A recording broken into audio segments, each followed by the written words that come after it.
Hi, this is Faith, and you are watching The Faith Factor. Holla.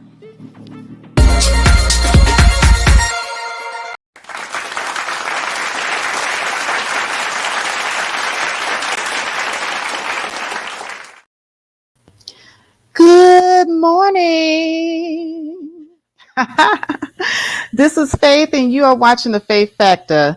I said that I was going to start poking my head in, just letting you guys know, hey, I'm still here, you know. And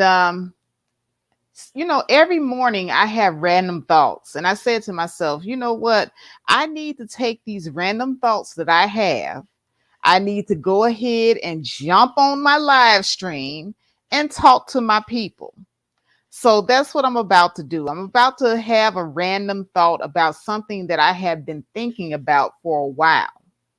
Now, we all know that we as women, we don't have a very long span of fertility. And because of this, it's a lot of pressure, isn't it? It's a lot of pressure on us to hurry up, settle down, find a husband, start that family, let's get it cracking type thing. Because after a certain age, I believe it's 35 for women, your fertility rate begins to slow down. So at 35, you're slowing down. You become what they call in the high risk category for pregnancy. And then at 40, well, your chances of becoming pregnant becomes even more obsolete. Your chances of having a high risk pregnancy becomes even more up there. And so the question becomes, okay, here I am. I'm about 30. I'm still in my prime, but I don't have a husband. And there are a lot of women, particularly Black women, that find themselves in this situation. You don't have a husband, but you know that you want children. There are many, many women that ever since they were children, ever since they were little girls, they knew that they wanted to be a mommy. I mean, to be honest with you, motherhood is definitely advertised to young girls at a young age. When we get our little baby dolls, we get the little baby doll with the bottle, we get our little baby buggies. We're basically practicing being mummies from the time we're like 5 or 6 years old. Let's just be honest.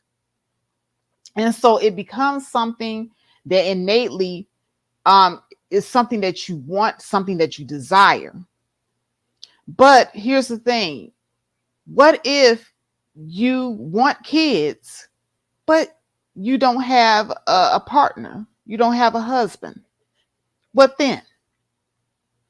Should you just, forego your desire to be a mother, to be a parent? Should this just be something that you say, okay, I don't have a husband, I can't be a parent now? I mean, what should a woman do that wants to be a mother, that wants to experience motherhood? Because in this day and age, you cannot make anybody marry you. You can't make anybody fall in love with you. That's just the cold hard truth. Some women don't even find a husband until after their biological clock has started ticking down. You're having lots and lots of women getting married after 40. So should these women just never become mothers? So, I just wanted to explore this point because there's a lot of stigma about being a single mother, especially in the Black community, and especially in these online spaces. I really don't really see too much criticism in real life, but a lot of these online spaces, you get a lot of criticism. A lot of you were born to single mothers. A lot of you would not be here if not for the decision of your mother to, bring you here and go ahead and raise you and nurture you. So here's the thing.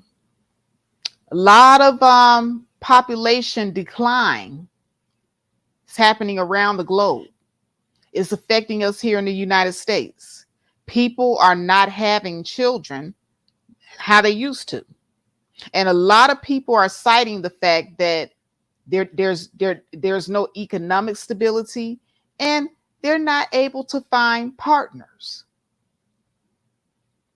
So now people are just less inclined to, dive into parenthood, even though there is a desire to do this.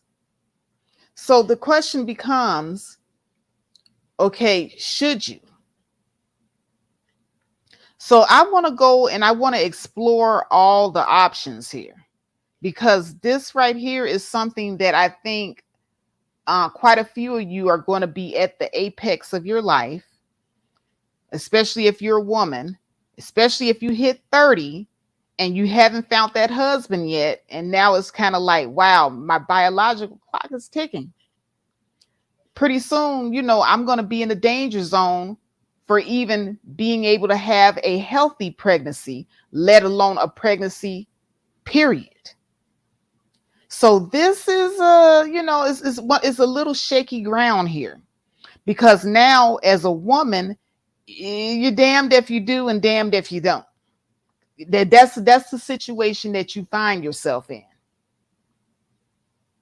So if you choose to become a single parent, you're going to be ostracized. Just know that people are going to judge you. So if you do decide to make this choice, are you strong enough to deal with other people's insecurities about your decision? That's number one, because people are going to come at you with their own judgmental thoughts, their own insecurities, and everything else. And they're going to demonize you, and they're going to call you the scourge of the earth. Now, I have said this many, many times on my channel.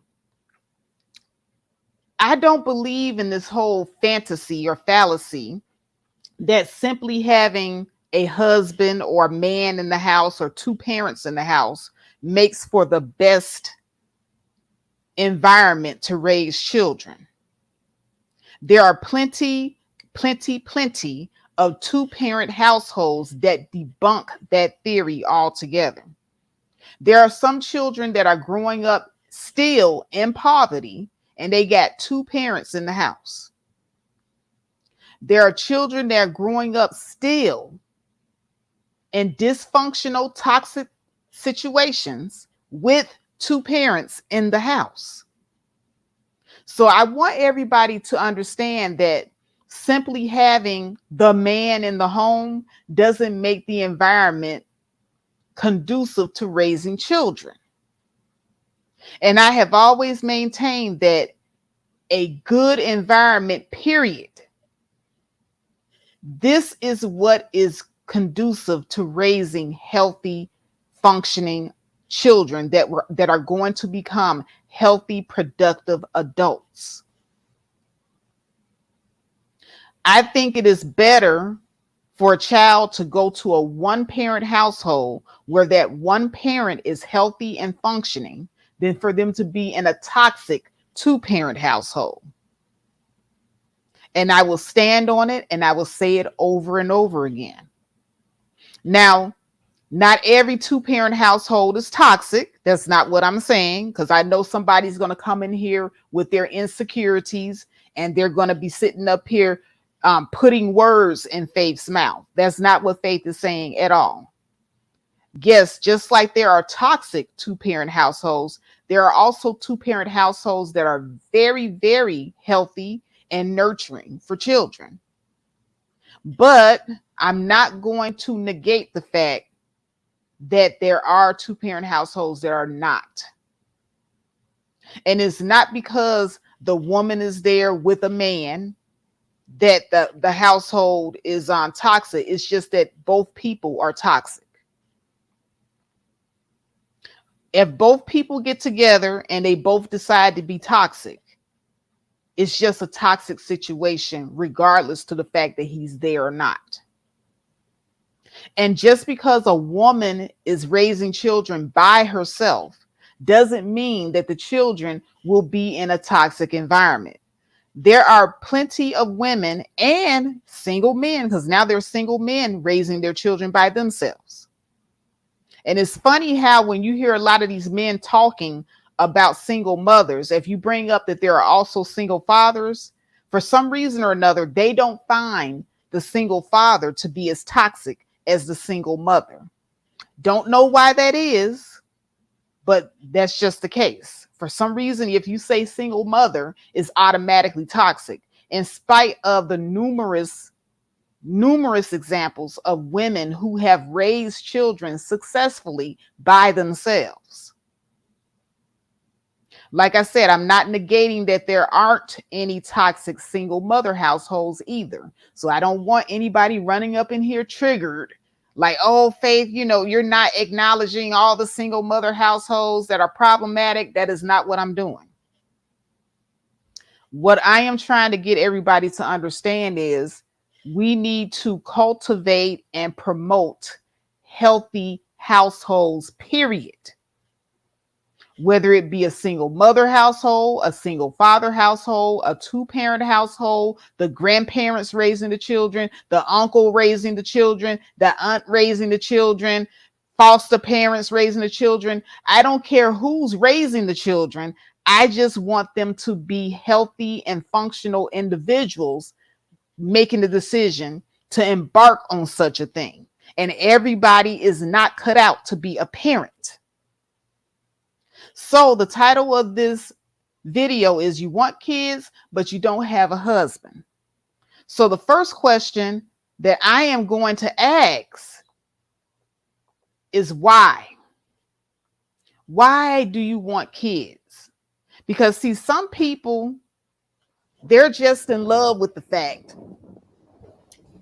of being a parent. Hold on a second. I'm cooking something. I think I hear something crackling.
All right, sorry about that, guys. I had started my eggs to boiling and totally forgot that I was cooking them. So I'm over here burning my damn breakfast. Where was I? All right, so I'm going to first ask, why do you want to be a single parent? Because a lot of us, we just we have certain things going on with ourselves mentally and emotionally, and we think that having another person, another individual, and bringing that person into our life is going to fulfill some sort of void. So the question is, what type of void are you trying to fulfill here?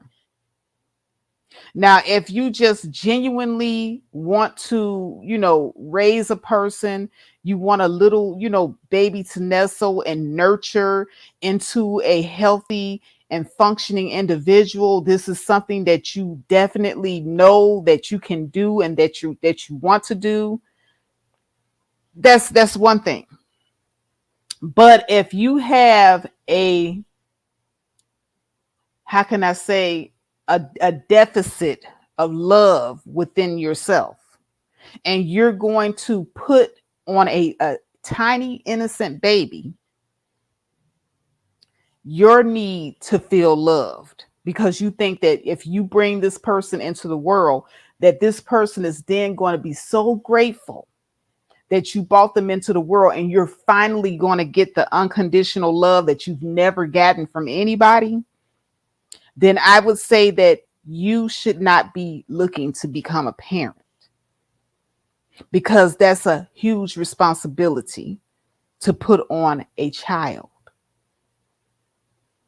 So if you're having a child out of your deficit of love, and you're going to put that responsibility on that child, you should not go forward with your decision to have a child.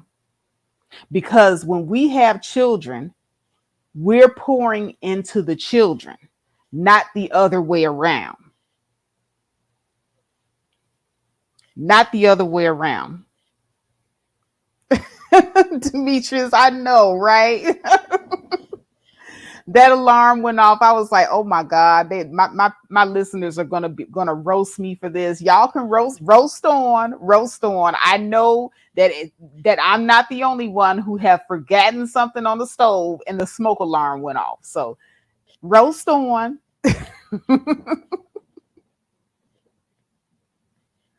But at any rate, oh, my comments are kind of lagging behind too. I don't know what's going on with that, because that alarm sounded off quite a while ago for me. But at any rate, back to what I was saying. So your reasoning for wanting to have the baby has to be solid. If you're not wanting someone that you can pour into unconditionally, then you, sir, ma'am, especially ma'am, you don't need to be having no kids, because it's not the child's responsibility to pour into you. It is your responsibility to pour into that child. Now, yes, there's a lot of reciprocation and rewards that come with having children, because children are just so innocent, and they're going to, adore whoever is raising them. But please know that it's not their responsibility to pour into you. That's number one. So if you're having a child for this reason, because you're having a deficit in this area of your life, and you think the child is going to fill that void, do not have any children. Do not move forward with that decision, because you're looking for something from somebody who is by rights dependent on you. And see, if you don't have it to give, then you're definitely going to be in a situation where, like, say for instance, you have this child and it's a baby. A baby isn't going to be able to pour that much into you. The baby is going to need from you first. So if you're having a deficit of needing this love and this affection, initially, right out the bat, the baby is not going to be able to give that to you. Not right off the bat. As a matter of fact, we don't even know what personality our children are going to have. When I had my first child, my daughter, I had to pour into my daughter. My daughter was very fussy baby. She was a fussy baby. It took a lot to satisfy her. So with fussy children, you're not going to get the satisfaction of them pouring back into you and giving you all this love and all this type of stuff. No, you're not going to get that from the kid. Okay. I had to pour into my daughter, and I had to teach my daughter that, first of all, I'm going to be there for you when you cry.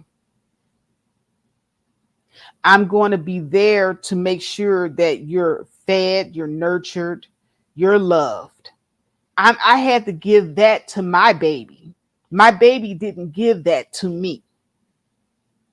So recognize that when you become a parent, most of the pouring of affection is going to come from you, not the other way around. Majority of it is going to come from you. So if you don't have that in you already to give, if you find that you are emotionally bankrupt and deficit, don't have any children until you have something to pour into that child yourself.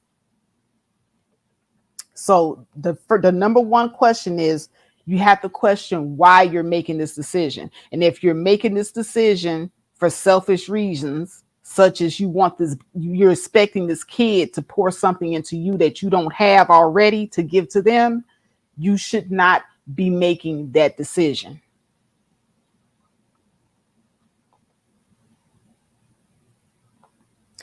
Hi, DOD. Late as always. We already know to marry before we carry, but as I illustrated in the very beginning, a woman does not have any control over whether or not she's going to find a husband before her biological clock ticks down. So she is put in a position of having to make the decision whether or not she should move forward with it without a husband. Because like I said, time is a woman's, I'm going to tell you something. Time is a woman's worst enemy. It is. We don't have the time. So if we haven't found a mate or anyone to settle down with, to start our family with, are we wrong for going ahead and starting our family before our biological clock ticks down? And me, I am of the opinion that the answer is no, we are not wrong. You're not wrong. And like I said, if you're not strong enough to deal with the judgments of society and the insecurities that other people are going to throw on you, don't do it. But if you're secure within yourself and you can deal with the judgments of society, because there will be judgments,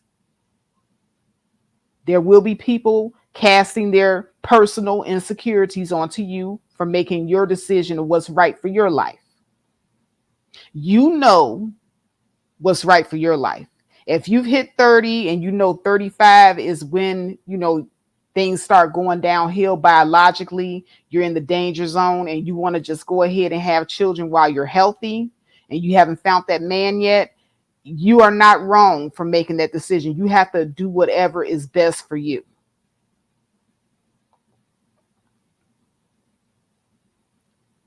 So, with that said, the next thing that I would have to look at, besides the why, are you even mother material? Are you father material? Because some of you are single fathers out there. Not very many, but some of you are. And this is a valid question because a lot of you just like a woman that wants to be a wife, you want the wedding, but you don't want the responsibility of actually being a wife. Some of you want the baby and you like the fantasy of motherhood, but when you're actually in motherhood, it stinks for you because you didn't think it all the way through. First of all, are you a nurturing person? Are you able to pour into someone other than yourself? Here's my thing. Self-absorbed people that are narcissistic, people that, don't have the ability to consider others outside of themselves. You have no sympathy and empathy for anybody. You're not a good listener. These are the people that really should not be considering having children, because like I said earlier, you're having to pour into someone now. And if you're self-absorbed and you're looking for people to pour into you, you're not going to be able to do that for that child. I'm just going to be real honest. So for any of you who are considering, becoming a single parent by choice, that's what they call it. Single parent by choice. There's nothing wrong with that decision. You're not wrong if you decide if you decide that this is the route that your life has to take because you can't find a husband or a partner. You're not wrong. But if you know your personality, and this is where I tell people about being self-aware. If you're not a self-aware person and you don't even know that much about yourself yet, do not come in here having no other people, bringing other people into the world, and you haven't even gotten acquainted yet with yourself. First, know who you are before you deem to lead or try to raise another person. First, know who you are. And this is the same thing that I'd say to men that want to, take on the responsibility of a wife and family.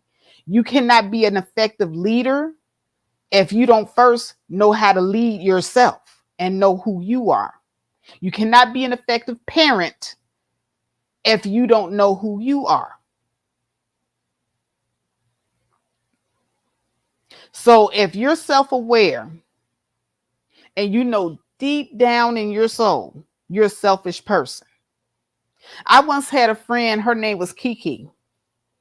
And I remember we were really, really young. We were like 14, 15 years old. And she had the self-awareness at 14. She said, you know what, Faith? I don't think I ever want to have kids. In me, I always want to have kids. I always wanted to be a mother.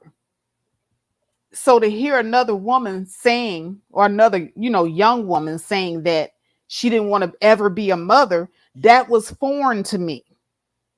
But she sat there and she had a really good reason why. She said, I'm very selfish.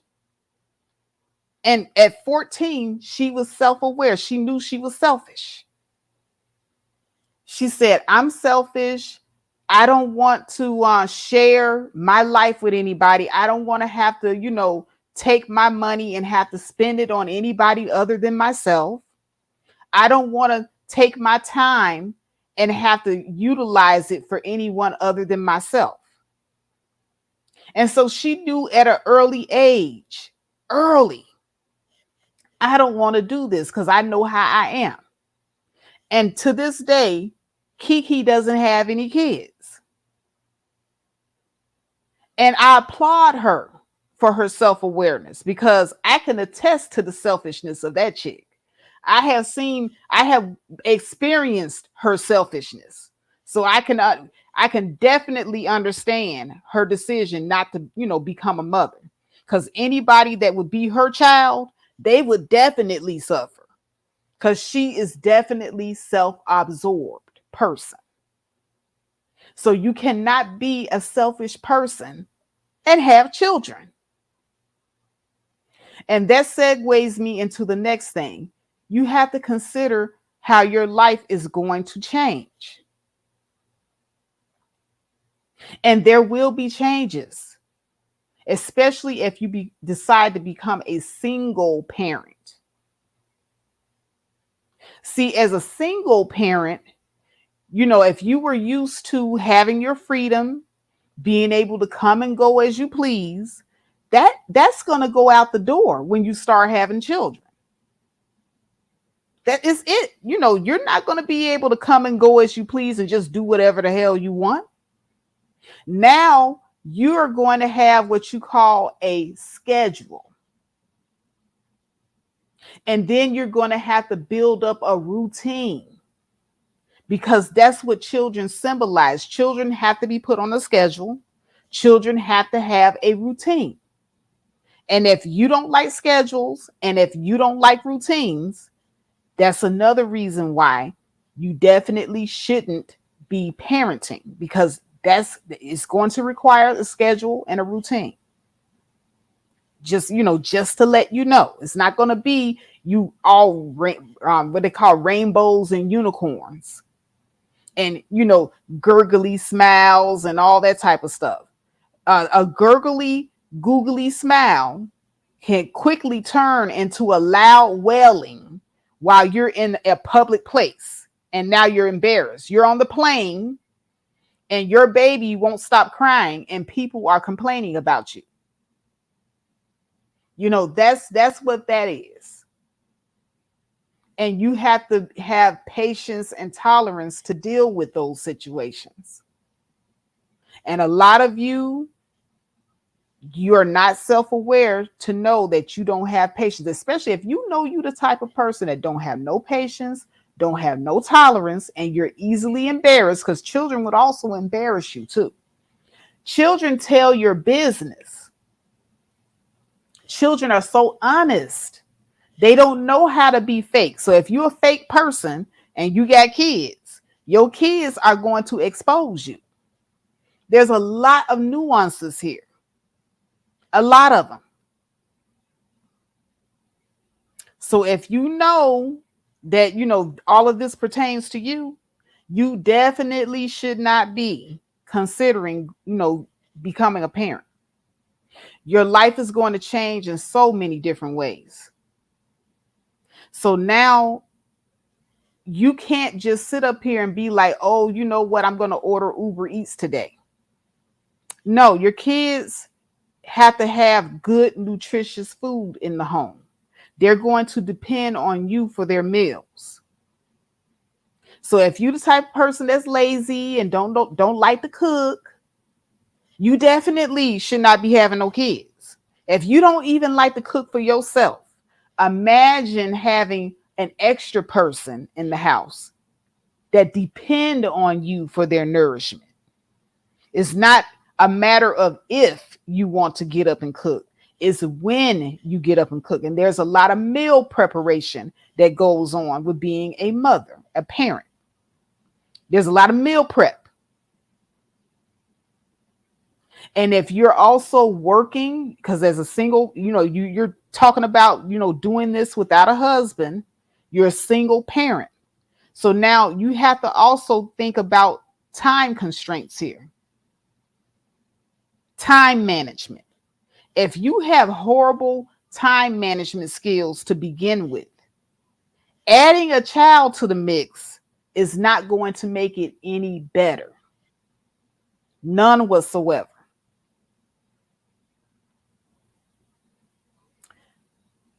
What's up, Sister George? Sister George in the house.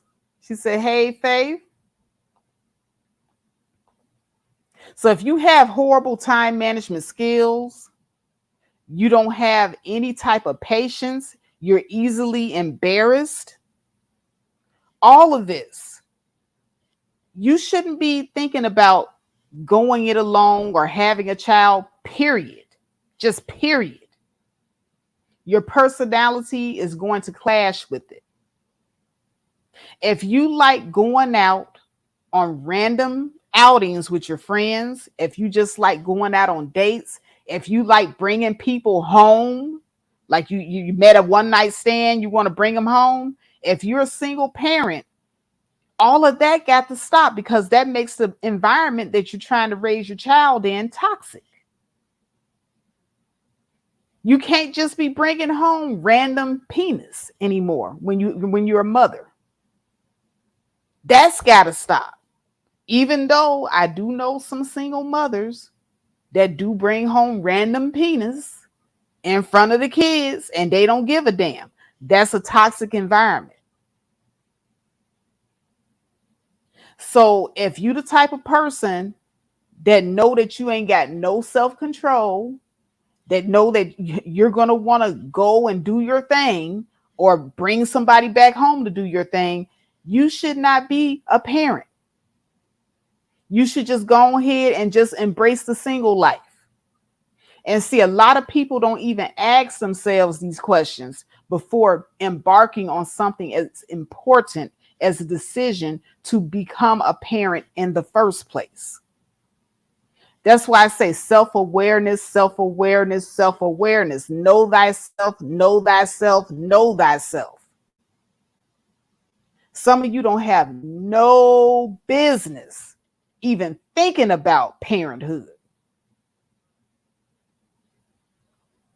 because you basically you're selfish. You're selfish. DOD, right? Bringing dudes home is probably why she's a single mom. Exactly. Exactly. And I'm telling you, that stuff right there. Like, a lot of people don't think about how they are as individuals first. Everybody's so selfish, everybody, especially women, we get baby fever.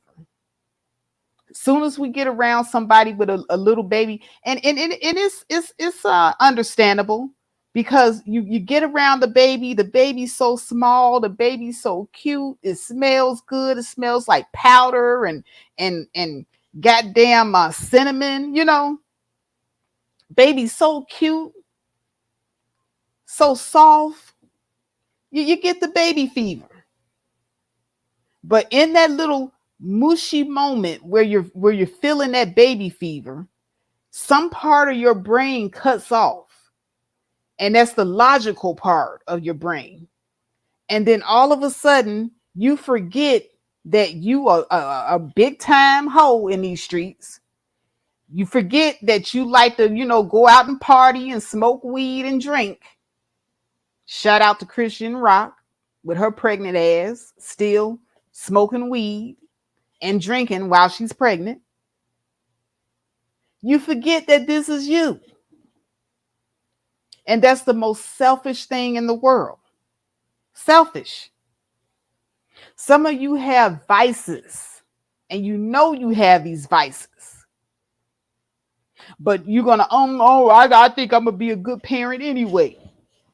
I think I can smoke this crack and still be a good parent. Some of you have horrible vices, and you don't once stop to think how this can affect any child that you bring into the world, because y'all selfish. Let's just be honest, y'all. You're selfish, and let's be honest about why you even have these vices to begin with. If you're excessively drinking, if you're addicted to some substance or another, if you're addicted to having sex, or you just got to go out here and find love with multiple men because you don't love yourself, that baby is not going to cure any of that. And like I said earlier, you're putting a huge responsibility on somebody that you're supposed to be pouring into. You're supposed to pour into the child, not the other way around.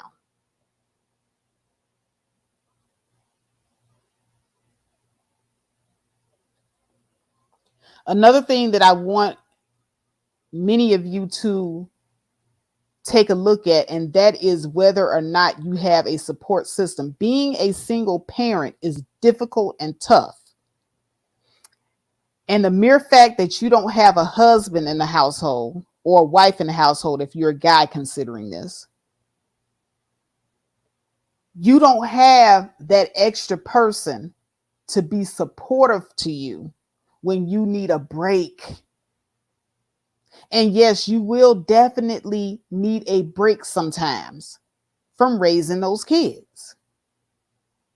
Because I'm going to tell you, you think that the kids are going to pour into you, and that there is a lot of satisfaction with raising kids. Kids do not purposely pour into you. Let me just get that out the way. A lot of the love and affection that we get from our kids, they're not doing it purposely. It's something that they do unconsciously. And children are very selfish. We don't even delve into that psychology either. Kids only know how to ask for things. They're looking for you to pour into them and to give to them, because they're very dependent on you. Not the other way around. It's not going to be the reciprocal relationship that you think is going to be. So for all of you that sit up here and running here, oh, but my kids do love me. They do pour into me. No, they're not doing it consciously, not consciously. And there are going to be plenty of times where them kids ain't thinking about your emotional needs.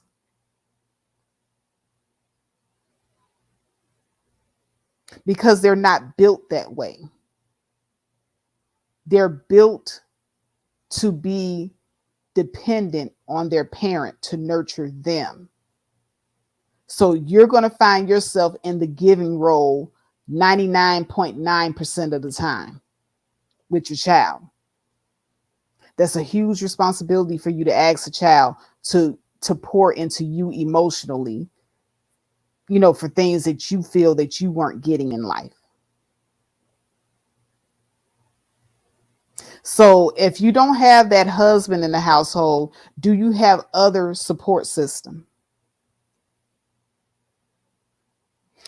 And the support system is important because one person by themselves, you're not going to be able to accomplish raising the child by yourself. You're always going to need some help. So whether that support system be a sister, your mother, your parents, a friend, you have to have somebody to be there as your support system, because there's going to come a time where you're going to be at work and something is going to happen with your child and you're not going to be able to spring forward into action immediately. Now, for me, my support system was my parents. So I was able to go to work, and when you sign your kids up for school, they always ask you to provide a list of numbers of people that they can call besides you if they can't get in contact with you. So if you're married, the second person in line will probably be your wife or your husband, then your parents, then maybe another relative or friend. So you're definitely going to need that support system. Hands down. No man or woman is an island when it comes to raising children, and it does truly take a village. And not only do you have to ask yourself, do you have that support system? But are the people in your support system reliable, healthy, non-toxic, well-functioning people themselves? Because you don't want to be surrounding your children by people who are going to be harmful.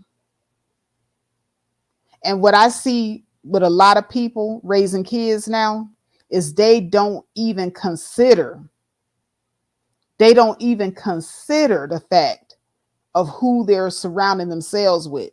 Like, if you have toxic friends,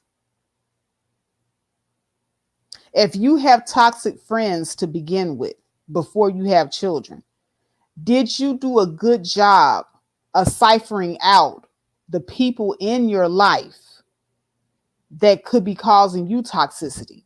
If these people are causing you toxicity, if you bring a child into your life and you still got these people coming around, those people are also going to be toxic to your child. So make sure that your support system is a support system of other healthy, well-functioning, productive adults. Good morning, D. Darrell with a $10 super chat. He said, Faith, fire, fire, fire. Thank you. I appreciate that, bro. And let me go ahead and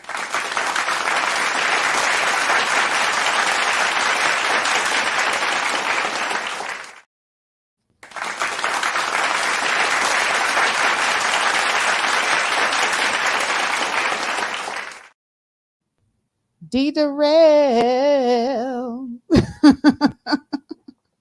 Thank you for supporting the show. Exactly, Hash Dragon. It takes a village, and this is real. AP says, thank you for the super chat, D. Darrell. Demetrius, oh, this is a good comment. He says we call that emotional incest. Emotional incest. I got to look that up. That seems like a very good term. Hash Dragon says a baby doesn't need to be taught how to be a baby, but a baby teaches you how to be a parent. Quote from an elder of the Gathering of the Masters, Dr. Philip Valentine. Excellent, excellent, Hash Dragon. So a baby doesn't need to be taught how to be a baby. Baby teaches you how to be a parent. And in teaching you how to be a parent, that baby is going to pull things out of you. You're not going to get the same reciprocation of what you pour into that child immediately. Not immediately. Eventually, if you are a good parent, you will, reap everything that you have sowed into that child, but not initially. Children definitely are not intentional givers. Like I said, everything that they do when they're children is kind of unintentional. They're not intentionally pouring into you, but you have to intentionally pour into them. And if you don't have it already to give, then you should not be trying to be a parent to anybody. Let's see here. So support system is very, very important. And another thing that's important, are you financially stable?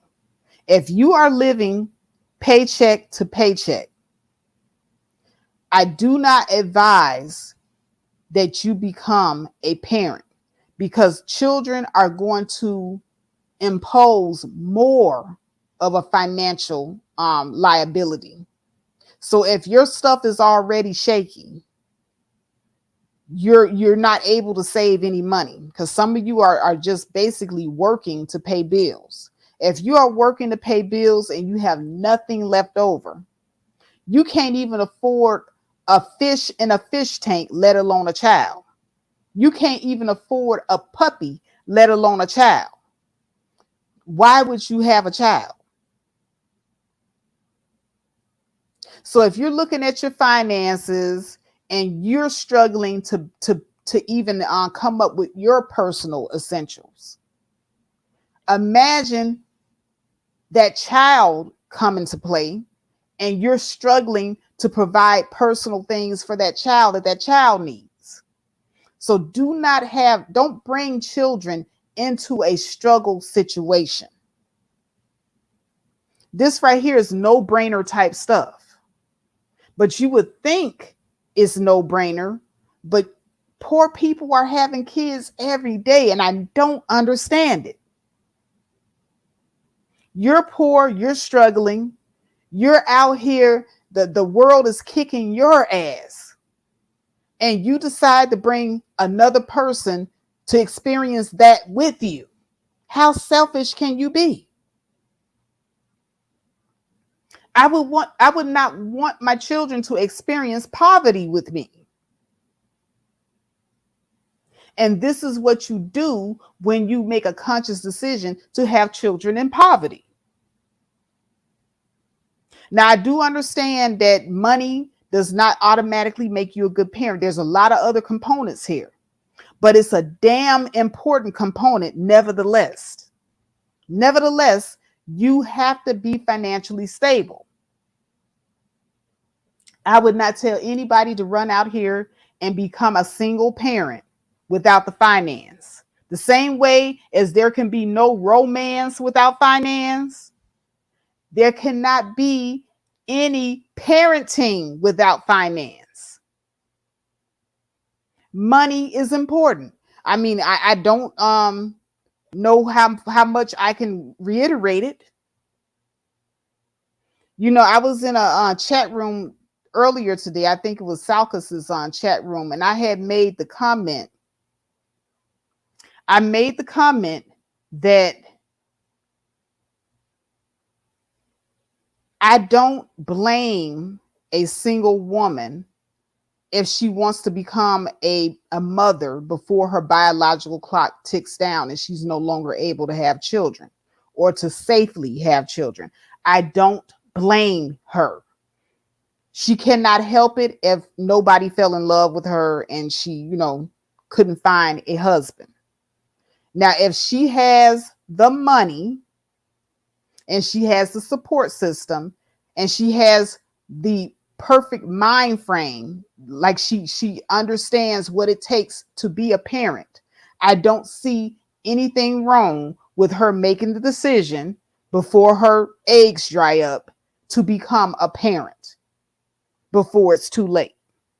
I don't have a problem with these women. I really don't. What's up, Auntie in the house?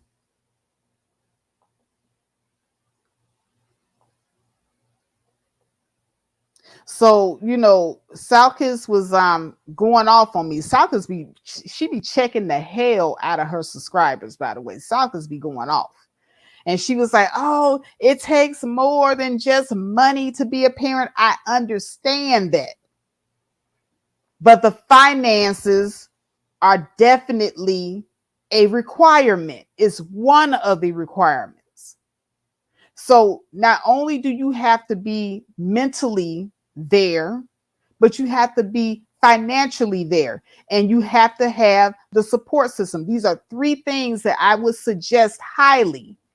If you are a woman and you don't have a husband or mate, these are the things that you need to consider. Number one, your mentality. Are you mother material? Number two, got to have the support system, because you're not going to be able to do it all by yourself. Got to have the support system. And number three, very, very important, got to have money. We can't get around that. Money, money, money. It makes the world go round. AP says broke folks that can't afford to raise children shouldn't have children. Exactly. So I'm not saying that money is the only thing, because there's a lot of rich fools out here that done had kids. There's a lot of toxic rich households. Look at Blueface and Christian Rock. I mean, do you think that baby that they're going to have is going to be born into the best situation? I don't think so. I don't think that. I feel sorry for that baby. But they got money. They got money and they're together for now. But Blueface keeps saying that it ain't his baby. He's 1 foot in, 1 foot out, But they got money. I don't condone people like them, especially even getting married, let alone have children. But they went on ahead and put the cart before the horse, and now they're pregnant, and even with all their money, I think it's a disaster. I really do. Like I said, it's not the fact that there's two parents in the household. It's not the fact that someone has a lot of money. A child's environment is the most important thing to them growing up and being healthy, productive adults. It's the environment, the environment, the environment. Now, I'm going to tell you, I could probably provide a more healthy and conducive environment to raise Christian Rock and Blueface child than the two of them together. I'm just going to be honest. Me by myself, I could probably raise that child better than them.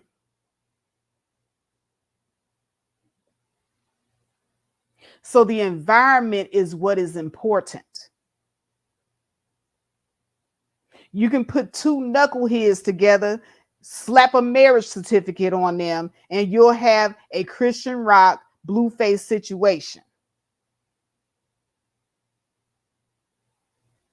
Oh, but it's a two-parent household. The child gets to grow up seeing two idiots, you know, every motherfucking day arguing and fighting with each other. That's what that particular two-parent household is going to be like.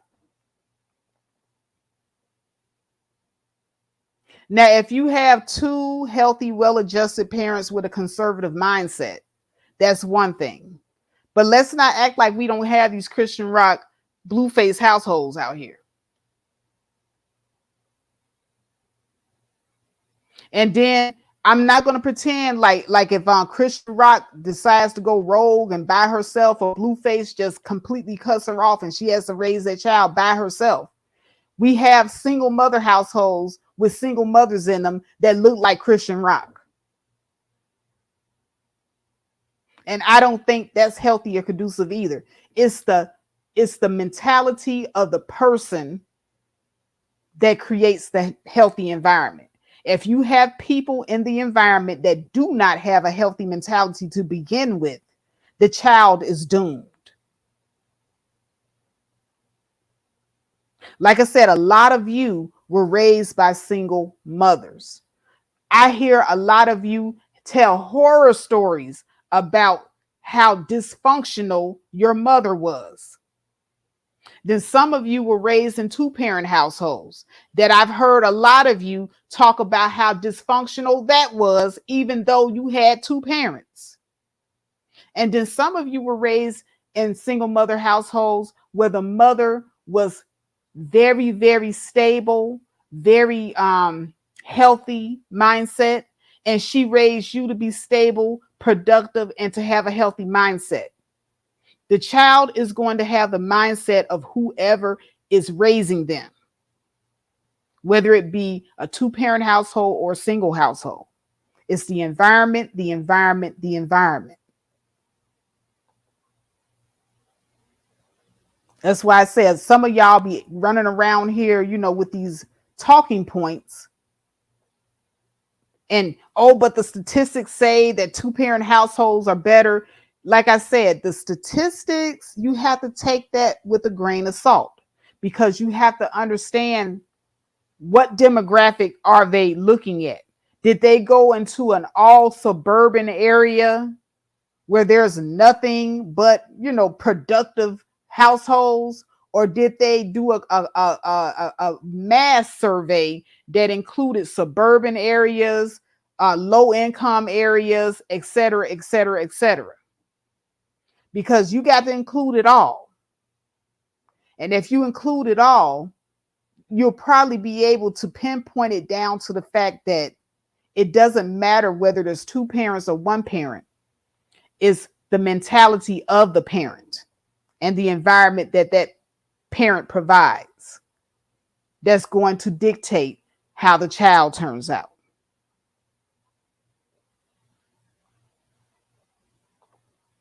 So these are little things that you have to look at. Do you have time and patience to raise a child?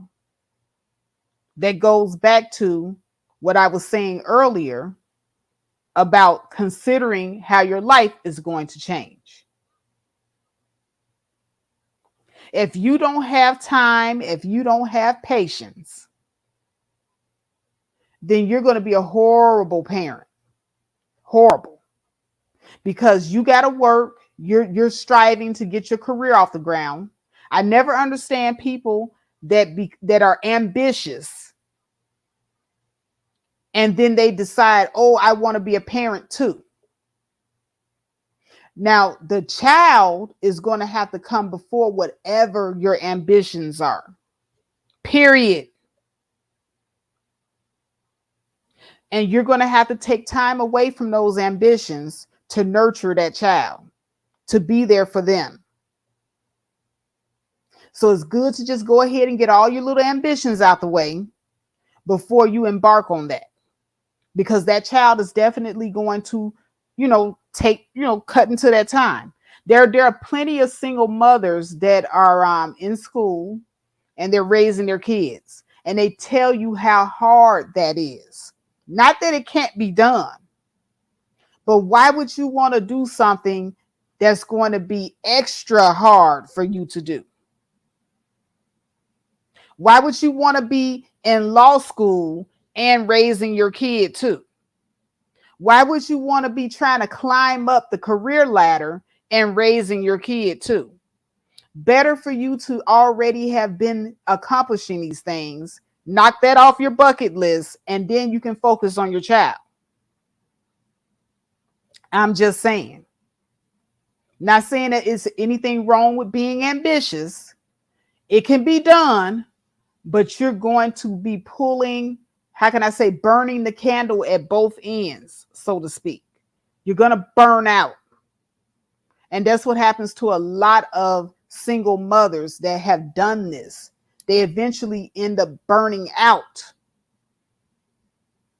Because on the one hand, they're ambitious, they're going to school, they're doing a damn thing. My head is off to you. God damn it, you are the GOAT. But some of you make it hard for yourselves when you don't have to. There is such a thing called family planning. Family planning is not hard. But some of you want everything now.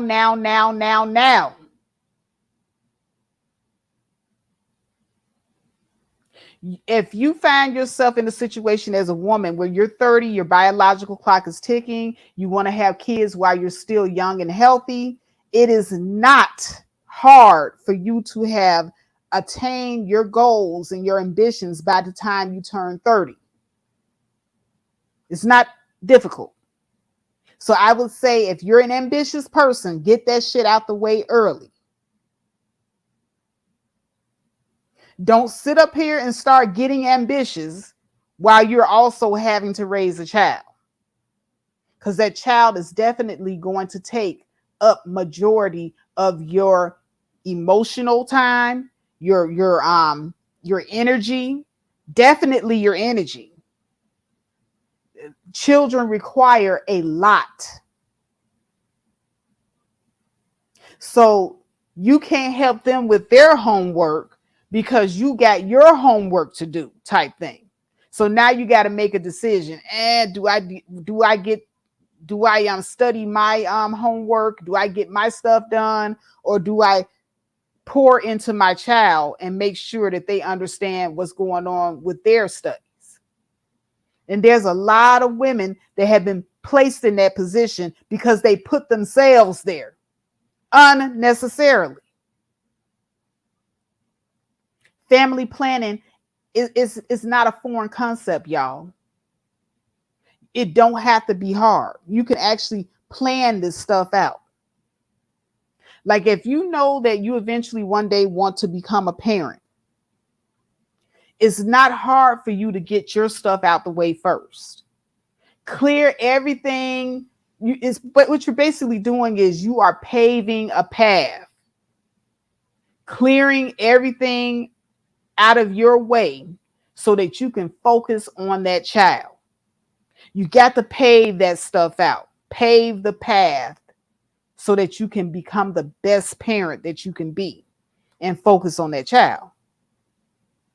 You're not going to be able to be at your best when your attentions are diverted in so many different directions.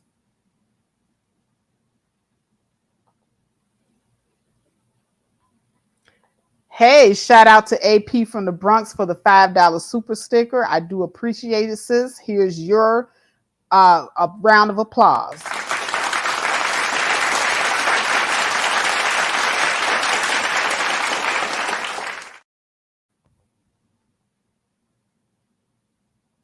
All right, so you definitely want to make sure that you're paving the way for that child. Don't be selfish thinking that you can do it all. Oh, I'm Superwoman because I am a superwoman. Yes, I am. Yes, I am. No. You're not a superwoman. Kids take a lot of energy. They take a lot of time. And if you sitting up here talking about you superwoman and you can do it all, you're taking something away from that child. And that is you, because your attention is diverted in so many different directions, and it's not fair. And you have to know whether or not you're a type of person that makes good decisions to begin with. There's a lot of you out here, you've made multiple bad decision after bad decision after bad decision. And you can, here's how you can tell early on whether you're a good decision maker. Have you gotten fired from a job because you weren't on time? If you have ever been fired from a job because you've been late multiple times, your time management skills are horrible. Get your time management skills together first.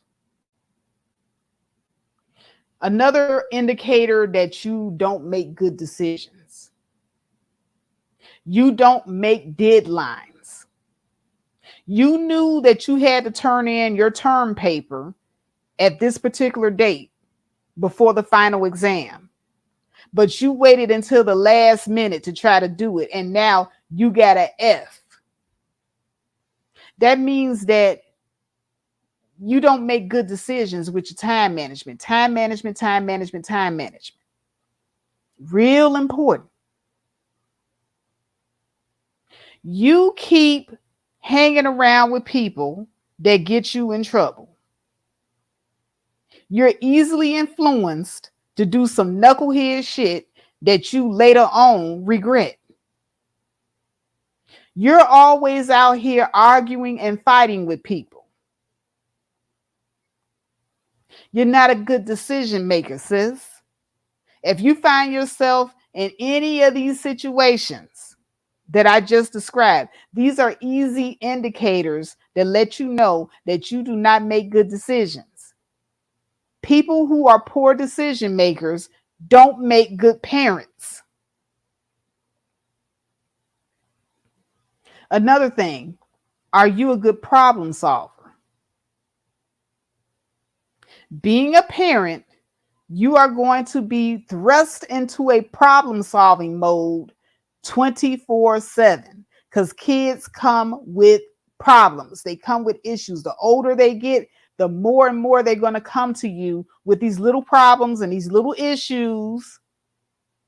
And you're going to have to sit there and you're going to have to, how can I say, lean into your wisdom and knowledge to help this child work through something. And if you have psychological, emotional issues yourself, if you're never able to solve your own problems, here's a good indicator if you're a good problem solver or not. Okay, you're always late with the rent and you cannot figure out how to balance your bills. You're not a good problem solver. Your problem solving skills suck. You're always late. You're always getting late fees. You don't know how to balance shit in your life. You have not mastered solving problems. If you have conflict with someone and your go-to thing is to fire off, fly off the handle, become emotionally unstable, you have no control over your emotions, that's not going to help with the problem solving either.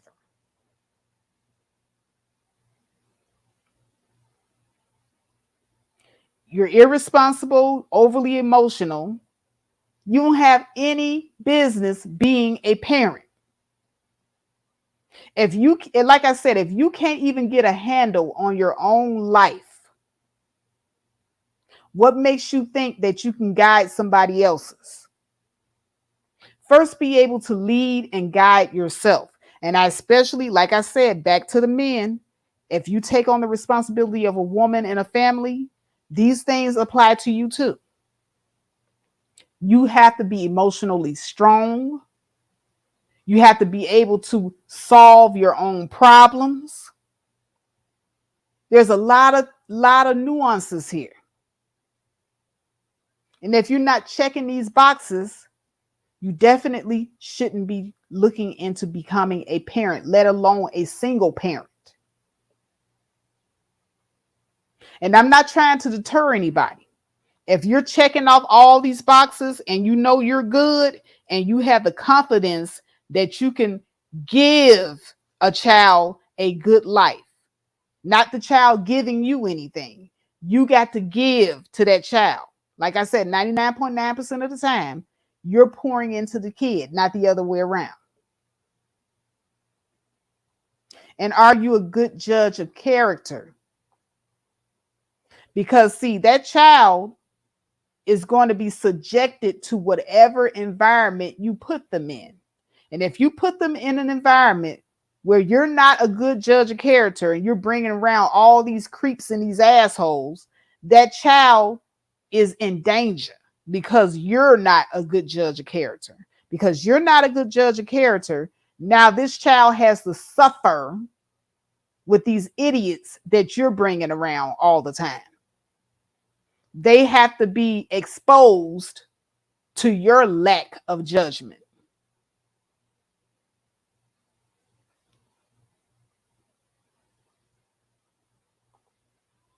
Conflict resolution, controlling emotions. We went over that. Being a good listener, that's another important factor. Because children are chatterboxes, most of them.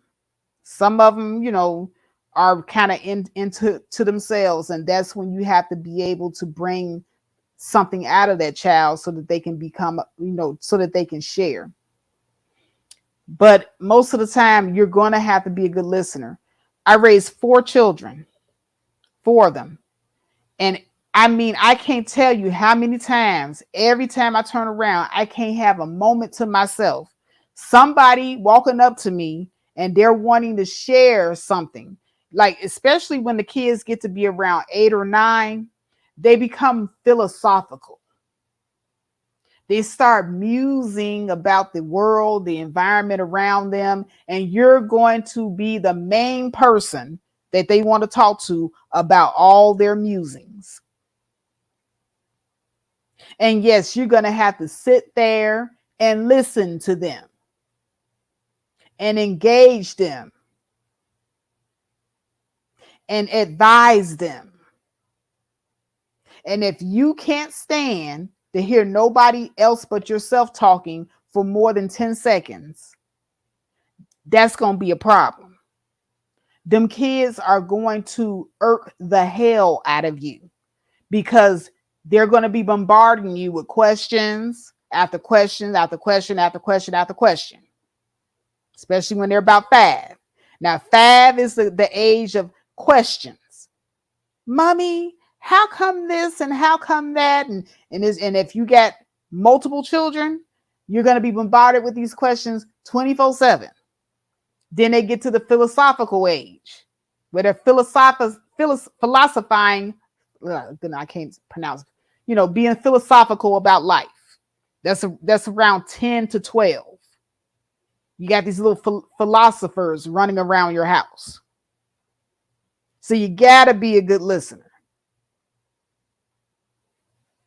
So once again, it goes back to making the decision to become a parent is a selfless act.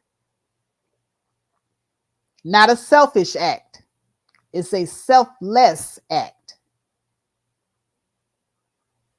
Because you're going to be giving so much of yourself, your energy, your time, your emotions, all of that. You're pouring all of that into this one little person to develop them into the best person they can be in this life that we have here. You're pouring all of that in. You pour into them, not the other way around. You're giving of yourself 99% of the time. And you have to ask yourself, can you handle it? Can you handle it? Because it's an overload. Being a parent is an overload. Being a single parent is even more of an overload because you don't have the other parent there to take some of that load off of you. Happy is the man or the woman that gets bombarded with, with questions from a 5-year-old, and you can say, go ask your mother. When you get bombarded with the questions of a 5-year-old and you can cavalierly and casually throw them off on the other parent, you are blessed. But when you're by yourself and it's just you have to have a lot of patience. You have to have a lot of tolerance. And tolerance is another thing. I don't even have a bullet point for that. But when I say tolerance, if you're the type of person that's used to your house being spicky, span, clean 24/7, don't even think about having kids, because that spicky, span cleanness is going to go out the window. And I don't give a damn who you are, how clean you think you are. And I just have the bestest, most wonderful, cleaning habits. Yes, quit lying. Okay, stop it. You might be able to pull it off with one kid, but when you start throwing more than one child in the mix, your house is not going to be spicky, span clean.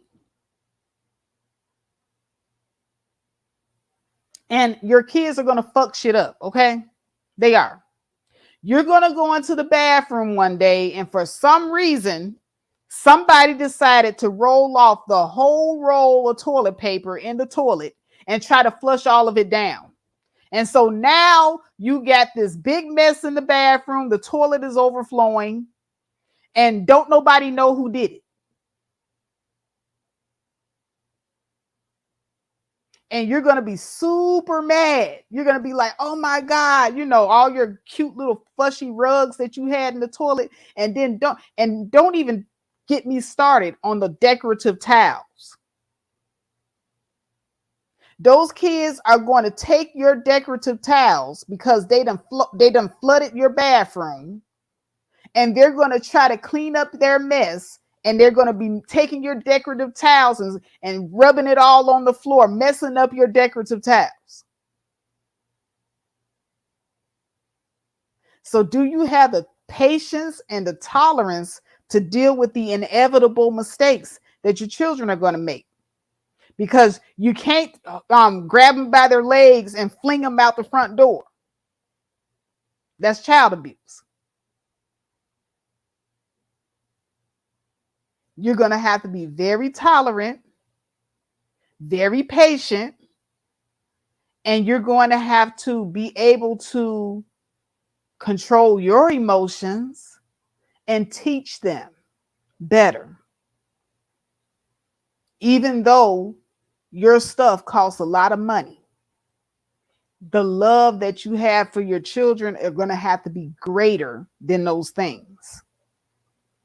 And if you know that you like your stuff, you like your place, you like your home to be just a certain way, you're not going to have a healthy household when you're sitting up here yelling at your kids because they touch shit in the house. If your house is a museum, you don't need to have no kids. You really don't. Because kids are very curious, they're very exploratory, and they're going to get into shit.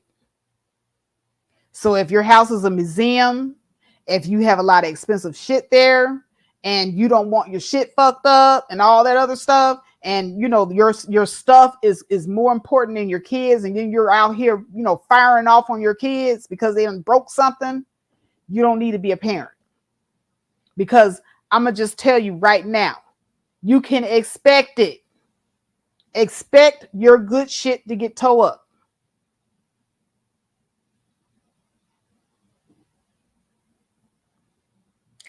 So if you're in here and you just bought a plush velvet sofa and a cute little rug to go with it, you can expect somebody to one day wake up in the morning and decide that they want to be Chef Boyardee. They're going to make sandwiches and they're going to pop popcorn and they're going to bring that shit in your living room and they're going to get mustard and ketchup all over your plush velvet sofa and your rugs and all that other shit. And you have to have a preset mindset that, goddamn it, I'm going to have to buy a steamer.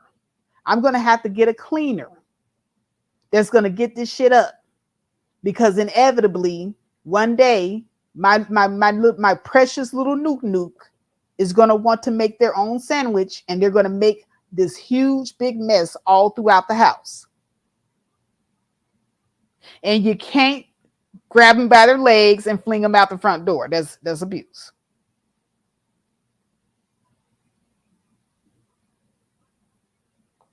So I have rambled on for like an hour and a half, guys. An hour and a half. And I just want you to know, like, if you want kids and you don't have a husband, I am saying that you're not wrong for that. Not at all, because you don't have any control over whether or not a person falls in love with you and wants to marry you. And time waits for no woman. It doesn't. It just doesn't. But you cannot enter into that sort of thing lightly either. So just to recap, if you do not have the mindset to be a mother, meaning that you're not mother material, you don't have the patience, you don't have the time, you're selfish, you don't make good decisions, you're irresponsible, you're not a good judge of character. You have to have a mother's mindset, and you have to be a whole person first before trying to pour into another individual. If you're lacking things mentally and emotionally, you definitely shouldn't be looking at having children. The other thing, you have to have a support system. No man or woman is an island. You're going to eventually need a break from the monotony of being a parent. Like I said, blessed is the man or the woman that can cavalierly just throw the child off on the other parent when the child is getting on their nerve. That's what you're both there for. If you've seen daddy's had enough or mommy's had enough, you can step in. But what if you're by yourself? What if you're by yourself and there's nobody to step in? You have to have patience in abundance to be a single parent, because it's just you and there's nobody for you to defer to when you're in the house by yourself. Now, if you need help with the kids, like if there's something that you want to do and you need someone to babysit, you're going to need mommy and daddy, a friend, a sibling.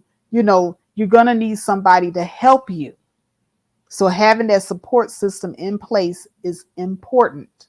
And you need to talk to people that you're going to have as your support system to make sure that you have permission to come to them in the future when you need them, because you're definitely going to need your support system. So this is something that you should iron out before making the decision to have a child by yourself. And lastly, being financially stable.